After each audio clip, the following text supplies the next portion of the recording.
नमस्कार मु आज गोटे नुआ रेसिपी तैयारी करने को जाऊँगी। मुग को मु 4 घंटा है भिजई देती से भल भाव बतुरी जाइए। ताकू मु एबे प्रेसर देवी ताकू प्रेसर टिके पानी देकी ताकू सिझेई देवी।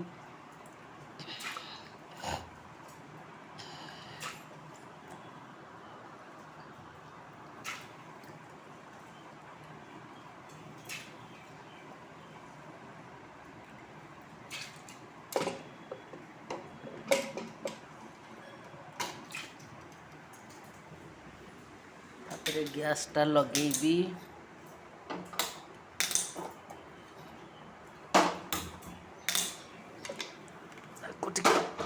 सिझापी बसई देवी मुगटा को लुण देकी टिके ताकू सिझे दबा।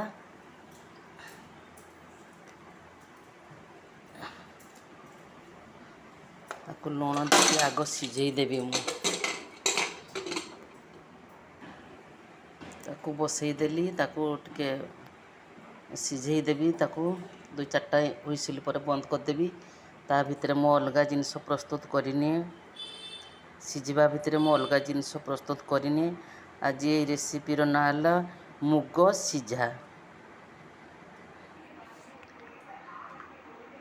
एबे मोर मुग सिझी जाइए भल भाव ताकू सिझी देइछि मु। तापरे ता देहरे मु ना किछि चीनी पकेबी।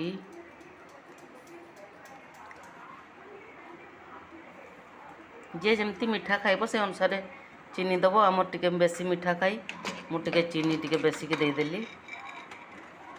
तापरे किछि नडिया कोरिकी रखिथिली से नडिया को भी ता देहरे मु पकई देबी।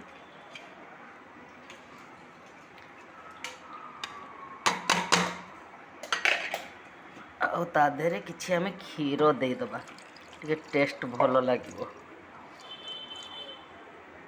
तापरे आमे ताकू टिके भलो भावरे ताकू गोळेई दबा।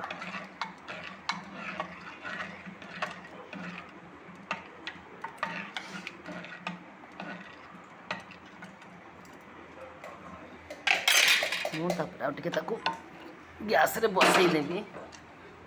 टिके नडिया पकईची तो टिके ताकू सिझेबा पई छाड़ी देबी। से नडियाटा सिझिबा पई टिके ताकू आ अध घंटे कांतर बसई देबी। टिके फुटी गला परे हमर प्रस्तुत हो जिवो मुग सिझा। ताकू आमे इवनिंग रे खाइबू। देखंतु मोर मुग गुड़ा फुटी आसलानी नडिया भी सिझी गलानी। एबे मोर प्रस्तुत हो गला मुग सिझा करिकी याकू खाइबे देखिबे बहुत भल लागिबो। मते तो बहुत भल लागे आम घरे भी समस्त को भल लागे। मु मझिरे मझिरे याकू करे घरे खाइबा पई किंतु कोनोसी गेस्ट को थरे भी करिकी देइनी।